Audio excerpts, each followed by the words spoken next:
Per day لگیں, آپ کے مہینے کا کل خرچہ $500 آئے اس میں, لیکن اس کی کاسٹ آپ کو ڈیکیڈز بعد برداشت کرنی ہوگی. انسٹنٹلی بھی آپ کا بچہ آپ سے ڈیٹیچ ہو جائے گا اور کچھ انسیکیورٹیز کے ساتھ بڑا ہوگا. دوسری یہ چیز کہ جو ایگز فریز کروانے کا سلسلہ ہے, یہ بہت ہی امپریکٹیکل بات ہے. مجھے نہیں پتا کہ اس بہن کے ذہن میں کیسے آئی ہے, لیکن اگر اس کی کاسٹ ہم دیکھیں تو یہ جو ایگز فریزنگ اینڈ ریٹریول کا جو سارا پروسیس ہوتا ہے, 10 سال بھی اگر آپ اس کی مدت رکھتے ہیں ذہن میں, تو یہ کم از کم $20,000 منیمم آپ کو کوسٹ کرنے والا ہے, جو اگر آپ 10 سال میں پر منتھ کوسٹ ڈسٹریبیوٹ کریں تو $166 آپ کو یہ پڑے گی. تو ایک تو یہ ہے کہ کیا آپ کے ایگزسٹنگ سرکمسٹانسز میں آپ ایک ایڈیشنل خرچہ $166 پر منتھ کا ڈالنا چاہتے ہیں, یہ آپ کو ڈیسائیڈ کرنا ہوگا. دوسرا یہ کہ یہ بہت ہی رسکی عمل ہے, کیونکہ 10 سال بعد آپ کی عمر جو ابھی 32 سال ہے اس وقت 42 سال کی ہوگی.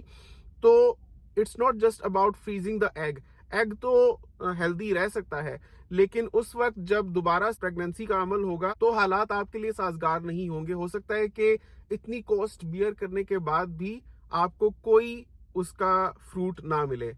تیسری یہ چیز ہے کہ 10 سال میں زندگی بہت داؤ پیچ کھاتی ہے اور بہت سے پینترے بدلتی ہے اور حالات بالکل ہی مختلف ہو سکتے ہیں.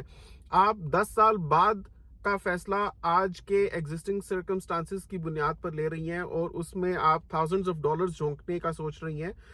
ہو سکتا ہے 10 سال بعد آپ کینیڈا میں ہی نہ ہو سکتا ہے 10 سال بعد خواہش ہی نہ ہو کہ اولاد پیدا ہو, کیونکہ اس وقت جو اولاد پیدا ہوگی پھر اس کی نئے سرے سے آپ کو نگہداشت کرنی ہے, پھر آپ مینٹلی, فزیکلی, ایموشنلی اویلیبل ہو نہ ہو, اور جو بچہ پیدا کرنا یا اس کی نگہداشت کرنا یا پالنا پوسنا آپ کے لیے آج کے حالات میں مشکل ہو رہا ہے, کیونکہ آپ کے شوہر آپ کو آج مجبور کر رہے ہیں کہ آپ کام کریں. تو 10 سال بعد جب حالات اور بھی مشکل ہو جائیں گے, انفلیشن اور بھی بڑھ چکی ہوگی, کاسٹ آف لیونگ اور بھی بڑھ چکی ہوگی, کیا آپ کے شوہر آپ کو اجازت دے دیں گے کہ اب آپ بریک لے لیں کام سے اور اب آپ بچہ پیدا کریں؟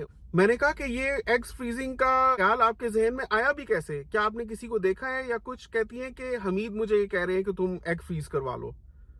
تو ناظرین, میں نے سوچا کہ انسان پیسوں کے لیے کس حد تک بھوکا ہو جاتا ہے. میں اب اس انسان سے ملا ہوا نہیں ہوں جو اپنی بیوی کو یہ مشورہ دے رہا ہے کہ وہ ایگز فریز کروا لے. اس کو یہ احساس نہیں ہے کہ اس کی بیوی آلریڈی 32 سال کی ہے, اور مانے نہ مانے there is a biological cycle, biological clock that ticks especially for women. تو 32 سال میں ابھی ان کا صرف ایک بچہ ہے. ان کو چاہیے کہ جتنا بھی پروگرام ہے یہ کر کے, مطلب کہ دیز آر دا ایئر